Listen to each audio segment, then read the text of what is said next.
Have you ever browsed a random website on your phone and felt like it was just a tiny version of the desktop site? Nothing is readable or clickable. That happens when a website is not responsive. Thankfully, today we will learn how to make our website responsive so it adapts properly to different screen sizes. As you may have guessed, a responsive website adjusts to different screen sizes.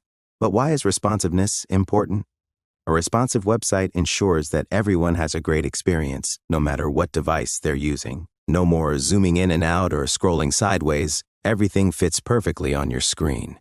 One common example of a responsive element is the navigation bar. On desktops, all the links are visible and ready to be clicked.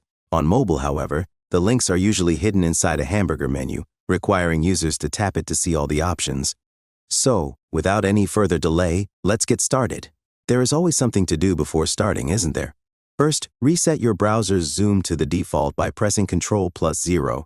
Then, open the developer tools to make mobile development easier, instead of copying files to your phone after every change. If you remember, F12 opens the developer tools. Make sure the developer tools are docked to the side to make resizing easier. At the top right corner of your browser, you'll see the actual usable screen size as you resize.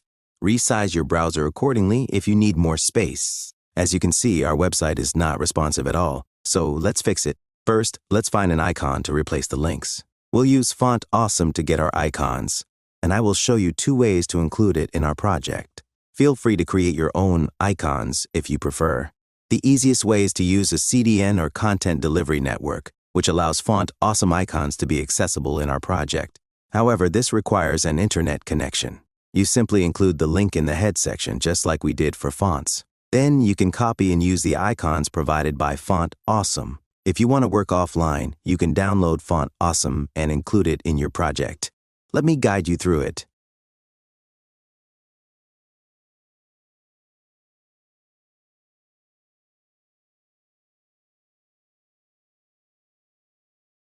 Next, create a hamburger div and inside it, add 2 icons, the bars for opening and the close button for closing. We will use the provided icons from Font Awesome website. Now, we are finally ready. In your CSS, go to the end of the code and type /, hold Shift+8 to draw a line, and close with another /. This will separate our existing code from our breakpoints. Breakpoints define specific screen widths where styles change to make the website responsive. Type @media only screen and followed by the condition for a breakpoint. For small devices, we'll use a max width of 480 pixels. Resize your screen to roughly 480 pixels or less. Inside the media query, target the nav and set display to none to hide it for now. Try resizing the screen. You will immediately see why responsiveness is important. Next, target the UL inside the media query and change its flex direction from row to column. If you check earlier in the code, you'll notice that flex direction was originally set to row. Changing it to column will stack the menu items vertically. Comment out the display none of the nav temporarily to see the menu. It looks ugly, right? No worries. I feel the same way. Now, we need to separate the header from the document. If you noticed, the header disappears when we scroll. We need to fix that. Outside the media query, find the header and add position fixed and z-index 100. This will keep the header fixed at the top and above all other elements, no matter how far down we scroll. However, since the header is no longer part of the document flow, we must adjust for this. Set its width to 100%, top to 0, and add margin top 66px to the existing margin of the main content using calc. Back inside the media query, also set the nav to position fixed so we can position it properly. Now, move it to the right, a few pixels from the top. Target the list item now, and set the background color to match the header outside the query, and set its width to 60 viewport width. To center the links inside the list, use Display Flex and Justify Content Center. Now, let's style the icons. Outside the media query, target both icons using .hamburger.fasolid and increase the font size to 32 pixels.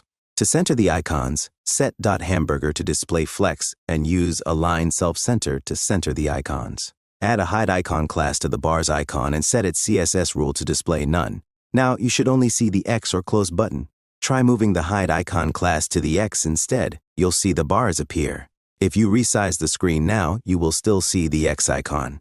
To fix this, set the .hamburger display none by default and then inside the media query, set its display to flex to make it appear only when needed. This video is getting long, so we will continue in the next part. In the next video, we will animate the icons and make the menu appear using JavaScript. We'll also refine the website and make the main elements more presentable. For now, stay safe and keep learning.